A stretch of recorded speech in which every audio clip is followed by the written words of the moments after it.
Welcome to the bonus stage, a podcast produced in association with oceanofbees.com. I'm your host Marauder, and with my co-host Phoenix923, we're going to sit and talk about, well, what else? Games. Welcome to Bonus Stage. Hello and welcome to Bonus Stage, the podcast associated with oceanofbees.com. As always, I'm your host Marauder, and joined with me this week is my co-host Phoenix923. Hello, everybody! Now this week we're going to introduce a new section to the podcast, basically talking about the stuff on oceanofbees.com. If you guys want to check it out, it's literally typed out on the screen there. Ocean of Bees. No, it doesn't make any sense and it doesn't need to. Now shut up. I still haven't gotten anyone to explain that to me. Anyway, apparently on the front page we have 1 year of the Inspector, a video of the PC Inspector basically celebrating 1 year of producing videos. Good for him. Very good. Love his videos. Hey, yes, he's hilarious. He also does the top 10 facial expressions in that video, and you vote on one, and then he has to hold that for, what was it, a whole minute? For a whole minute. Looks like 10's winning. So, get your votes in. Yes. Let's see, we also have members of the Ocean of Bees playing Terraria. So if you can stand to watch people play a game that you can probably play yourself, check that out. I highly recommend getting it. Put 150 hours into it myself, so it's very fun. Yes, you like Terraria. I do not like Terraria myself. It's a shame. I know. I've tried. What more do you want from me? I tried Amnesia for you, too, and I said I wouldn't do that either. But it was fun! Yes, it is. For you! Well, yeah, it was pretty entertaining watching you cry. Crap your pants. I didn't cry. I played for 15 minutes, at which point I got up from the table and I said, no, I'm not doing this anymore.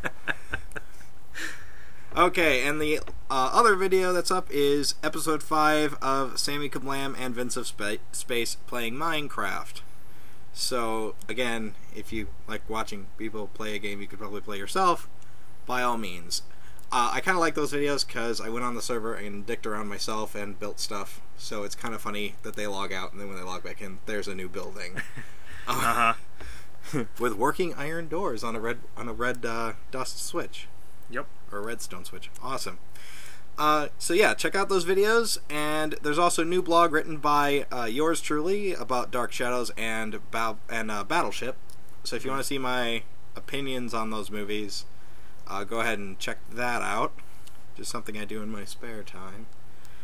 And that Canadian guy talks about some recent acquisitions he gathered.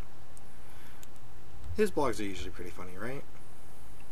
I don't know. I haven't read them. Well, what I've read is pretty good. Alright, well, moving on. Moving on to the news section of the podcast, we have some very interesting news stories that I dug up earlier this week. One involving a father who apparently tied up his 4-year-old daughter and left her in the kitchen so, according to the 4-year-old, he could go into the living room and play bad video games. Are you kidding me? I'm not kidding you. Oh, God. Here's the worst part, though. Apparently, according to the news report I read, the mother of the little girl came home with a friend from the gym and saw the girl in the kitchen and did nothing about it. Really? Yeah, so apparently this has been going on, the police assume, for a little while. I guess so. Anyway, it was actually the friend of the mother who called CPS and the police and got this whole thing started, which, damn right. Heck yeah. But anyway, so basically the police say that the little girl also had ligature marks from previous, I guess, being tied up previously, and yeah, so it's not an isolated incident. Very nice, very nice. These people get Parents of the Year. Yes, good for them. Enjoy your place in hell. Yes. I just find it hilarious that he can't just, like, go tell her to play. Just go into the other room and just don't come out for a while. You know, just go play with your toys. She's 4 years old. It's not like she can just go play by herself. If she. I just don't see the point. I guess I just don't see the point of tying her up. What part of his brain thought that was a good idea? The part that doesn't work correctly? So the entire thing? Yes. Indeed. Good. Alright, the next news story I found that was game-related is apparently Sony, you know, they make the PlayStation Portable, PS Vita, PS3, and the PSP Go, if you give a shit. What's that? Yeah, exactly. Oh. Okay. You know, it's that thing that came out and then you couldn't play your other games on it, so it was a complete and utter failure. Oh, right, the one where you had to rebuy all of your games you already legitimately own. Right. Nice. Yes. Anyway, there was a patent filed, apparently, by Sony to allow for in-game advertising during interactive media play, according to the patent. So basically, in the middle of a game, they would be allowed to stop the game, show you an ad, and then allow you to play the game after the ad was finished. Basically, think of it as online advertising, but in between the video, rather than at the beginning and the end, like YouTube or Blip sometimes does it. And there's no script to stop it. There will be. If that stuff comes out, oh, there will be. I highly doubt that that'll come out. There's going to be so many people that's just going to be pissed at them if that happens. I know I for one will like I said, I just got a PS3. Yeah. And I'm considering getting a Vita if hopefully in the future here. But I mean, if this goes forward, there's no way I would ever consider buying their products again. I already bought your $200 or $300, $400 console. I already bought your $60, $70, $80, $100 game. I already bought your $60 controller. Leave me alone. You have my money. Now let me play my game. So yeah, that's definitely something I'm not looking forward to, if it is in fact true. Now, it might not mean what you think it means. You know, it might be for another device, maybe, or maybe it's just a patent they're filing just so that they can claim precedence over it if somebody else tries to. Somebody else tries to. Not that anyone would. Because that would be insanely stupid and suicidal on their part. This was the same kind of thing people were going on about when Nintendo had a patent for a game that plays itself. What game was that? No, this was like a couple years back, but basically Nintendo filed a patent that would allow them to have the game play itself for you. You can see it in Super Mario Brothers for the Wii. Oh, that demo type thing where they show you how to get where stuff? you literally let the computer beat the level for you. Oh. Yeah, if you can't get through it in that game, you can actually allow the computer to play it for you. Granted, they normally fail, which is kind of surprising and fun. I mean, I've gone over to my sister. On autopilot. Come on. I've gone over to my sister's house and watched that try to play itself, and it's pretty funny actually. But a lot of people were throwing around accusations like, "Oh well, you just won't have to play games anymore." Well, you don't have to turn it on though. That's the thing. Like, if you don't want the computer to play the level, you don't have to turn on that option. Well, if you don't want to play a game, just play any of the recent Square Enix games. They kind of play themselves. Yeah, right. Same with the Metal Gear Solid game. It's a movie. It's a movie. That's all it is. You get to walk around in a couple of spots, but I liked how during like the 32-bit and 64-bit realm, everything was trying to look more realistic, and now that they can do it, they're just trying to be Hollywood. They're just like, okay, now we're going to try to make movies. But here's the thing. This is the same kind of bullcrap that people realized when the Sega CD was out. A movie is a movie and a game is a game. Now, if you can implement them in some way that's actually... mediums. Yeah, exactly. But if you can somehow get them to mesh in a way that actually works, like, say, a Snatcher or the original Metal Gear Solid or something like that, then it can actually make something very, groundbreaking. But if you try to make it into something like, say, Asura's Wrath for the 360, which is nothing more than a giant QTE event, it kind of destroys the interactivity of the interactive medium. So your game is not a game anymore. No, your game is a movie. Don't you understand? You're supposed to watch it play itself. But that's... Well, at least movie-based games would be better then. Be practically the movie just rendered in 3D. Exactly. Great. All the actors replaced by 10,000 polygon character models. with terrible texturing. We don't need voice acting. Just basically rip the entire movie's audio, and we'll just make it towards that. It's so ridiculously bad. But anyway, there was something that you wanted to bring up and talk about. Oh yeah. This is going to be a part of our rant section whenever we feel like having something to rant about, and of course this is going to be about Diablo 3. Now, both me and Marauder do not have the game, have not played the game, and due to this little problem we're not going to buy it at all until maybe it's fixed, but I highly doubt that. It's more to the fact that people, with all these issues that is plaguing Diablo 3, that people are just okay with it. They're just like, oh, that's fine. Let's explain in a second. Basically, with Diablo 3, to play even the single-player mode of Diablo, you have to be online, logged into the Battle.net servers. Now, obviously, this is a huge problem because with thousands, maybe millions of people, day one, trying to log in and actually play the game that they legitimately went out and spent money on, they can't, because the servers that are meant to, work don't, in fact, work. Completely overloaded with all the requests. And didn't LOZF said that he was having problems in his single-player game because he was having latency issues in his single-player game? Yes, he's having lag in a single-player game. Lag in a single-player game. The only reason a single-player game should lag is if the game engine can't handle all the stuff on screen. Not because your internet connection is your ping is 1200 or more.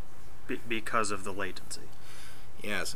Okay, basically, Blizzard claims that the reason they're doing this is because they want to be able to monitor item duplication. That they have this system apparently in the game where you can buy and sell in-game items and equipment for real-world money. And so what they want to make sure everyone's online so that they can monitor whether or not people have been hacking the game and duplicating items to make money. But then something else happened to the servers. On top of barely working, what else happened?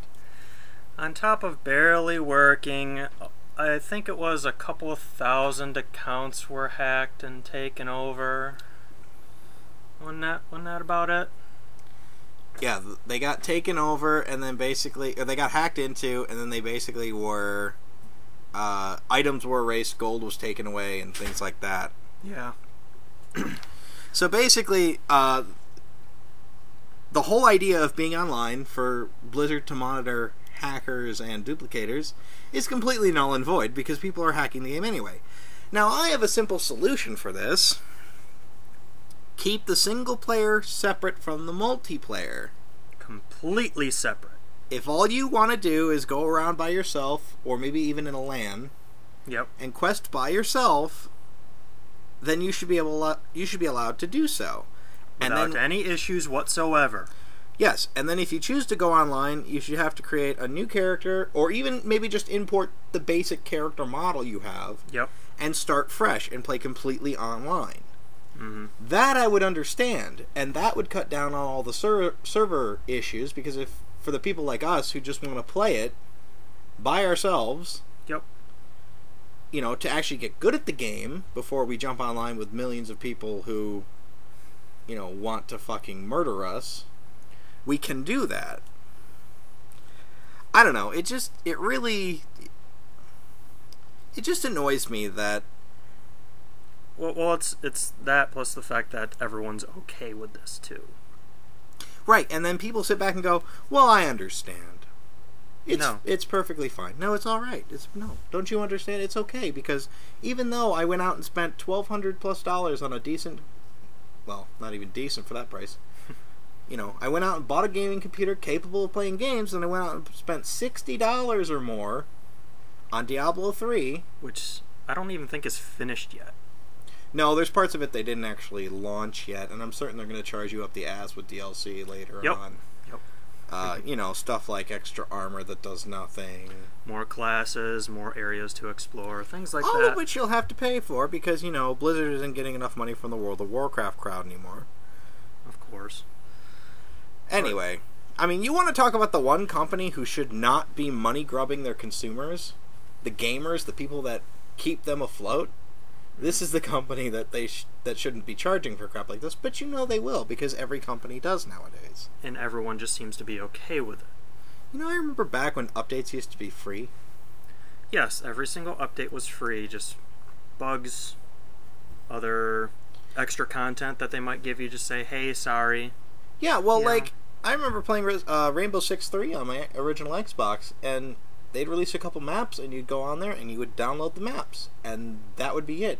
Mm-hmm. There was no buying of items. There was no shop to go to buy t-shirts for your avatar. But now, apparently, we're just supposed to have a live internet connection at all times. Well, here's my point. If you want me to log into your servers every single time I want to play the game, yep, then your servers should work 24/7, 365, for as long as I want to play this game. With no hiccups whatsoever. Yes, and it should work flawlessly. And if it doesn't, there's a problem, which there obviously is, given the fact that so many people are having issues. And yet no one's complaining about it. Yeah, and nobody raises the question of, well, gee, maybe they shouldn't have launched the game, or maybe they should have prepared for millions of people. I mean, if you expect everyone who ever buys the game, and don't tell me they don't know how many people are going to play this game, because they have World of Warcraft. Yes. Just assume that every single user on that game... Just do a duplicate setup for World of Warcraft. As many servers, you know, just everything. Yeah, I mean, if you're gonna make it work this way, then it has to work. And it obviously doesn't. But that's the end of my rant as far as I care to talk about this particular subject anymore. Rage! Yes. Well, rage over a game I'm not really ever considering playing anytime soon. Yeah, but still, if they want my money, fix their problems. You know, I was talking to Alex earlier this week, Sandalphon. You might know him as and seen him in some of my videos. But basically, I refuse to buy any more games from Capcom, especially after they've been pulling all this on-disc DLC BS with games like Resident Evil 5 or Street Fighter X Tekken, and then on top of canceling Mega Man Legends 3 and then blaming me for it, blaming the fans for not supporting the game. Yeah. You know, I've about had it with them, and to be completely honest, I've about had it with Blizzard too. Mm-hmm. Now, I was talking with Alex, and he said, well, you're just not going to buy any more games, are you? And I said, no. If they stop this, and they go back to doing actual legitimate, you know... releases. Yeah, releases, and don't put me through these hoops, then yes, I will go back and I will buy your game, because if you treat me with respect, and you get my business. Yep. Kind of the same way how I feel about Ubisoft and all of their BS DRM. I actively refuse to buy anything Ubisoft, no matter what it is, no matter how cheap it is. I mean, God, they had that Ubisoft sale on Steam a while ago. Mm-hmm. I didn't buy anything, and they had like Assassin's Creed off for like 75% off. No, sorry. I'm probably never going to play that game until they stop treating legitimate customers like pirates. It's the same problem I have with Batman Arkham City. Yeah. I know it's an amazing game, like it's won all these awards and all this praise, but I'm not going to play it because it has an online pass to unlock content that should already be on the disc. Yes, and I'm never going to play that game because it has DRM on it. Yeah, and the PC version has DRM on it. Which is never going to get removed, as the publisher stated. So, guess I'm never going to play that game. Oh well. That's okay. I was perfectly fine when shit stopped at the Super Nintendo, personally. Oh yeah, me too. But not to say we don't like modern games, it's just getting harder and harder to put up with. I'm getting sick and tired of jumping through like 5 hoops just to play my game. I just want to pop in the disc and play my game. That's it. Why do I gotta put in a 26-digit code every time? Why do I gotta activate it online to get the DRM to work? Why do I have to make sure that I don't run out of online passes for this thing? You know, why do I have to do so much work just to play my game? It's just really frustrating. It's making it easier to pirate, because if you pirate it, all that DRM was removed from the pirated version, and the game works. It's what I say. Piracy is not a stealing and money issue, it's a service issue. You want to know why people pirate games? Because all they have to do is just download it, install it, play it. You want to know what retail people have to do? They have to buy it, install it, put in your code, install the DRM to make sure that you're not whatever stealing it. Verify you haven't changed the hardware in your computer. Yeah, verify you haven't changed the hardware in your computer. Create an account for their online system. Yeah. Log into said system. Log into said system and verify that with a 24/7 online internet connection. Yeah, and that we all have. And have an online internet connection, and then you can play your game. You know what we used to have to do? I'd go to the store, I'd buy a game for the N64, Super Nintendo, whatever, and I'd bring it home, and I would take it out of the box, and I would put it in the system, and I would turn the system on, and the game would play. Figure that one out. Oh, mind blow. Yes. But anyway, look, you want my support back as a company, Capcom, Activision, Blizzard, Ubisoft. Yeah, Ubisoft in your case. I don't buy Ubisoft games anyway because they don't make anything I care about personally. Yeah. But I bet you I'd be in the same boat as you if I liked Assassin's Creed as much as you do. Well, I want to play it. I really do. It looks really interesting. But I'm not going to support a company that pulls that kind of crap. Oh yeah, sure. That's my main reason. And I just don't want to. Right, yeah.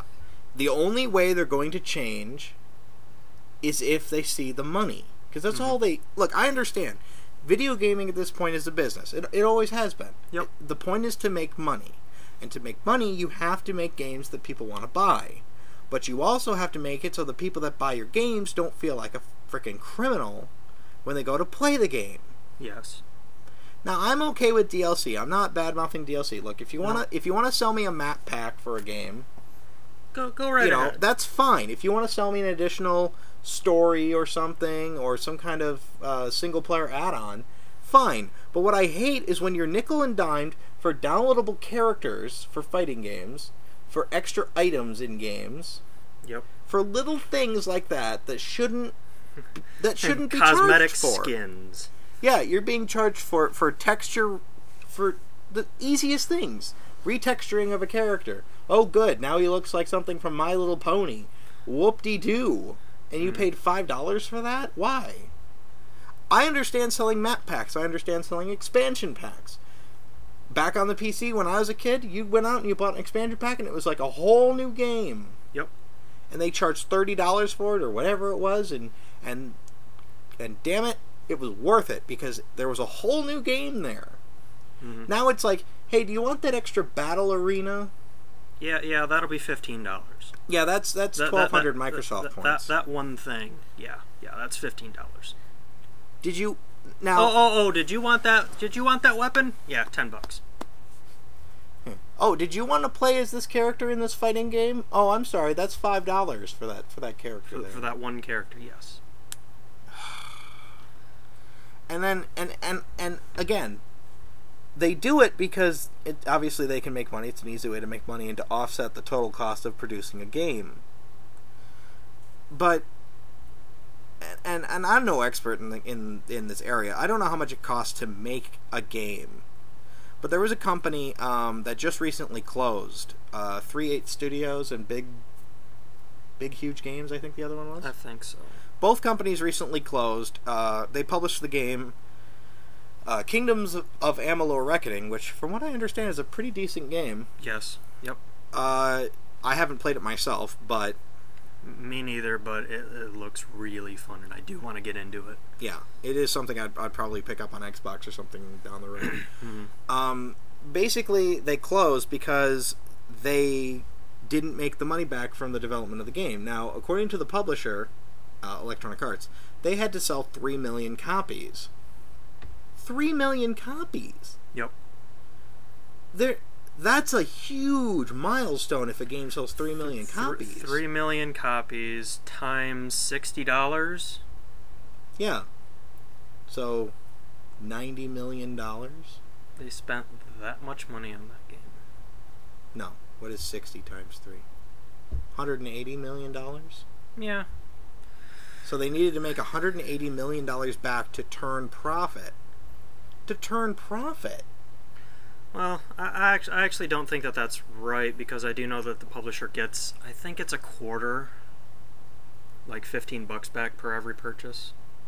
Well, but still, it's still a heck of a lot of money. I'm not an expert in this, but I'm saying 3 million copies is a lot is a pretty high number to try to hit. Yes. And it's just shocking because that game actually looked really good. I kind of figured they were in trouble because I saw them on, I want to say it was Jimmy Kimmel late at night, or maybe it was Jimmy Fallon, I can't remember. One of those late night talk shows where they literally had the producer of the game come on and talk about the video game, which I thought was a little strange because usually that's reserved for, movie stars, TV show stars, and all that kind of thing. Not really video games.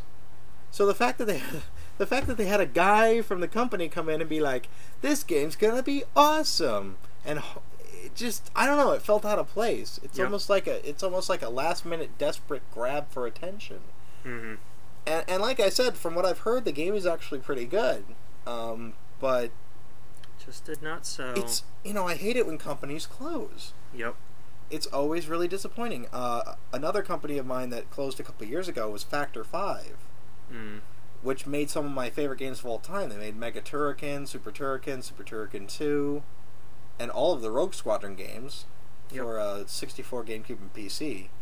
I mean, this is a company that has been around since the 80s, making games on the Commodore 64. This is no fly-by-night, just open company like 3-8 Studios was. This is it was a long-running company, and it's always just a shame. It's just always a shame. Yeah, no, I just think it's just mostly because the cost of games. I believe that it's just the cost of game production is what's probably going to kill the gaming industry. Just because, you can't spend that kind of money on a game and expect that kind of sales to make back, when really people just can't afford that. Yeah, exactly. And $60 to spend on a game is a lot of money. Now, you can argue that it was more back during the Super Nintendo era. I remember my sister spending $70 on Super Metroid, or $80 on Ghosts and Goblins. But those are like first-party games, though. So, not Ghosts and Goblins. That was a Capcom game for the Genesis, and that was $80-$90 when it came out. Well, that was just mostly for the cost of the materials, the cost has gone down, but what I'm saying is it's still a lot of money. Yes, $60 is still a lot of money. Walking out and spending, like I said, $200 plus on the system, $60 on the game. Lord knows if you need an extra accessory like the Kinect or the PS Move or something to go along with it. Yep. Or some kind of attachment or memory card unit. I mean, if you don't buy the hard drive, you gotta buy the hard drive. You gotta put the hard drive in the system, so that's another $100 right there. I bought my 4 gig Xbox, the black one, and I didn't have a hard drive in it for a long time because the hard drive was really expensive. Like 4 or 5 months, wasn't it? It was longer than that. It was almost a year. Oh. It was almost a year. I went with just a thumbstick stuck in the front of the system. And I did recently pick up a hard drive, but games are expensive. This hobby, and it is a hobby. Yes. Games are they're meant to be fun. They're meant to be relaxing. It's meant to be a leisure activity. And it's a lot of money to spend on leisure. It's not like a movie where you can go out and rent a DVD for $1 at a Redbox, or buy a movie for $20 from a store. I mean, this is $60. It's hard to justify that. It's hard to justify $20 for a lot of people. Yep. I mean, even when a game hits $20, I still sit there and go, well... and that's why I buy used, but we'll get to the used game market in another episode. Yep. Anyway, so the fact that they want to... that the cost of making games is too high. It needs to come down. And then you take into account how little the stores that sell the games actually get out of the sale. Yep. A guy who works at a local game store, I won't give the name, but he told me that for every copy of Modern Warfare 3 they sold... New, they made like $4 or $5. Yeah. Off a $60 purchase. So, and I don't know what they pay. I don't know what they pay for the games just to get them in the store to be able to sell them. I don't know that end of it. It's and the rest of the money goes towards the company, the publisher, and the developer. Yep. And the publisher probably gets more than the developer does. Yes, they do. They do. It's amazing. Something has to give here, and I'm kind of shocked. Kind of worried about the future of our beloved medium here. Yeah. With all these, I mean, there's just going to be more and more hoops to go through and more crap to buy, and it's already expensive enough, and I don't need to spend more money on DLC for extra characters, extra levels, extra things that should, that should have been there. That last generation would be unlockable. Yeah. Anyway, but that's the end of that. All right, moving on to the last section of our podcast. We don't have a guest today, so we're moving kind of quickly. Moving on to games we have been playing, and I guess I'll start with this. Go right ahead. I've been playing a game on this. I've been playing a lot of Sega Genesis actually, but that system rarely finds itself detached from my television set. I was playing a game I've had for a while called Dinosaurs for Hire, and this game is hilariously fun. This is what I love about retro video games. Think of this concept: take a dinosaur, got it, put him in a leather jacket, okay, give him a gun. Awesome. And put it in like a Contra-esque setting. Brilliant! Yes, quite. That's the game, basically. You walk around as one of 3 different dinosaurs with a machine gun that can upgrade to a ridiculously large spread cannon rifle, and you kill anything and everything that moves. I don't know. I think I picked this game up at a local play and trade or something for just a couple of bucks. But I'm so glad I did. This game is hilarious. It's really, really fun, really hard. I've only been able to get like a little past level 2 before I run out of lives. It's a lot of rote memorization as older retro games tend to be. A lot of rote memorization and just making sure you hit that enemy. Yeah, you gotta hit them. And you don't get hit. Oh, did I mention you fight ninjas? Ninjas are awesome. You fight ninjas. So you're a leather jacket wearing dinosaur with a machine gun fighting ninjas. Awesome concept. I know. Awesome concept. This needs to be remade for current day consoles. Probably won't sell though. Yeah. The only other game that I've really spent much time with this week is a PC game that both Phoenix and I love called Payday the Heist. I love this game. It's amazing. For a company like Overkill Studios to make this game as their first out-the-door title, at least that I've ever heard of. Yeah. And because they were, I think, Grin Software. Oh, were they Grin? Really? Yes, I really think I believe they were. Okay. And then the head guys of that basically created Overkill. Okay. Well, for our company's first game. But for their company's first game. This is fantastic. Basically, think of a Left 4 Dead style game, 4-player cooperative shooter, where you're the bad guys.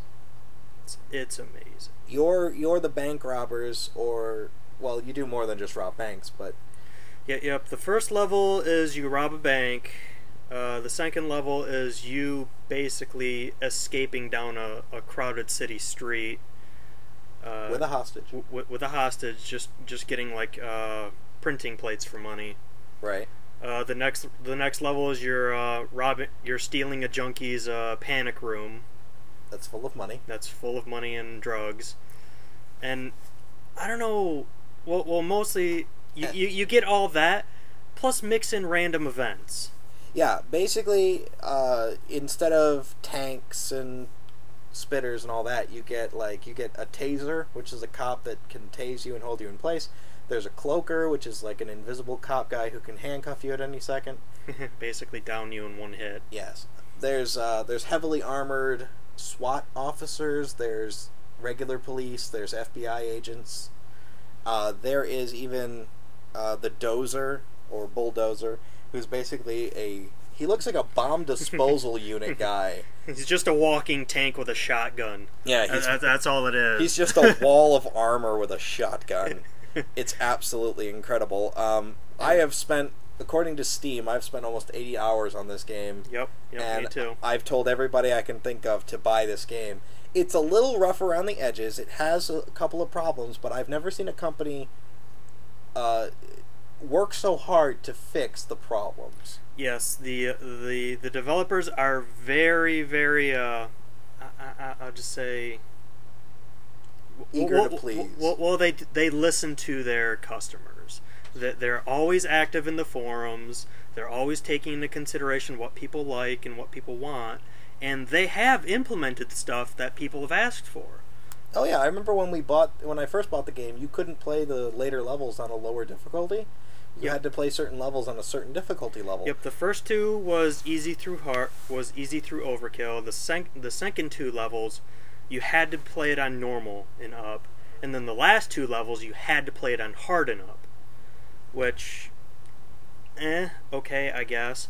But they later changed the last two levels to where you can play them on normal difficulty. Well, now you can play any level you want on any difficulty you want. Oh, really? Yeah. Oh, I didn't know that. I thought that it was just the first two that you could still play on easy. Nope, you can change anything you want now, pretty much. Oh, cool. I mean, it updates so frequently with little changes like that, it's hard to keep track. Mm. But yes, I highly recommend this game. It's on PC through Steam. It's also available on PS3 through the PSN store. I picked it up on PC myself because, well, Phoenix has also picked it up on PC so we can play together. It is absolutely a blast. Highly recommended. One of the best games I've ever played.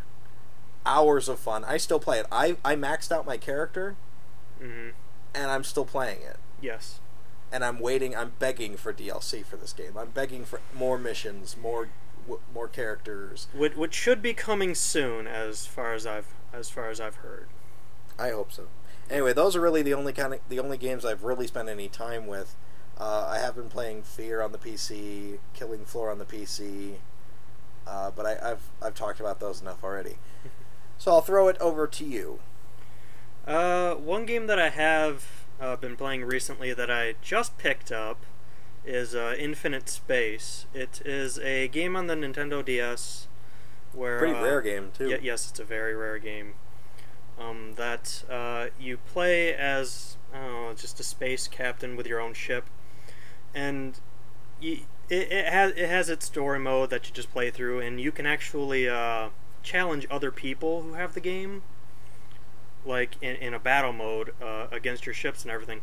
But what it has is that there's just a lot of crew members that you can get and place in their respective spots. I mean, there's just hundreds of positions on the ship that you can place these people in, and based on their abilities and whatnot, determines how suitable they are for their positions, as well as customizing your own ship to what weapons you have on it, what types of compartments, like a sick bay or a hold, or just other components of the ship are just completely customizable.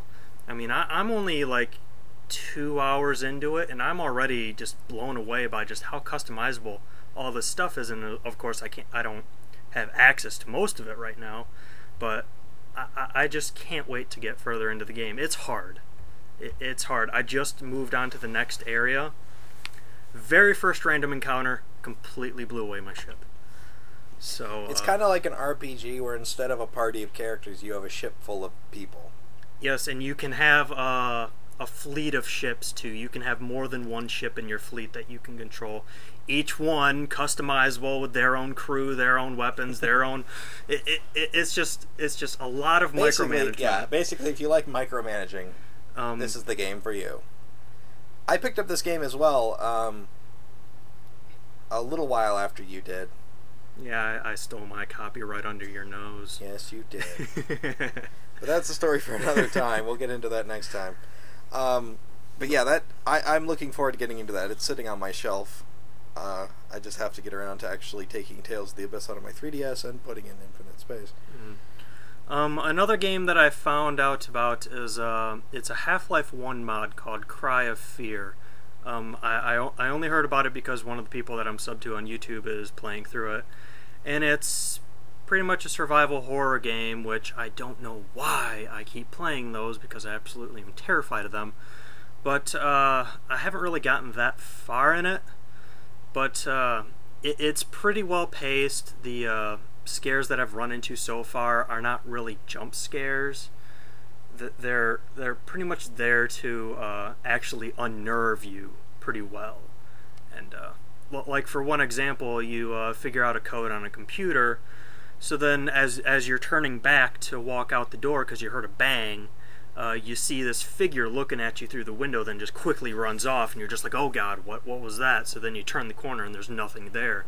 So then you're just kind of on edge the entire time trying to figure out this, where he went. And I'm enjoying it, making sure I have plenty changes of underwear as I'm playing through it. Yeah. But I can't wait to play it more because I don't know, I just find it fun, but I hate it. Also slowly working my way through Amnesia as well, which, great. Amnesia: The Dark Descent. Yep. Never playing that game, personally. I need to get you to play that. I know you do, but you're not going to. Oh, another game we played that is kind of a blast, and we'll end on this, because we played this one together, is Battletoads and Battlemaniacs on the Super Nintendo. Oh, yes. Yep. Which is a Super Nintendo game I've had for a while, and I don't know if it's like an arcade port or what, but everyone knows the Battletoads on the NES and the Sega Genesis. I did not know about this game when I found the cart, but this is just as hard as they make it out to be. Like, they don't hold your hand in the slightest. The level falls apart. The level falls apart. You can walk off the edge multiple times within a second and lose all your lives. And of course, if one player dies, both players have to go all the way back to the beginning of the level. So it's quite frustrating to play. We played through it until the speed bike type area, which just utterly destroyed us. We got all the way to the speed bikes, and then we couldn't get through any farther before we lost all our continues. But yeah, it's just, games have gotten a lot easier now than they used to be, mainly because... Just mostly because it hit mainstream, more or less. No, well, you could say that. I kind of thought that games were more kind of niche, like backline. It's less arcadey, like back on Super Nintendo, a lot of games were styled and built after the same concepts as the arcade.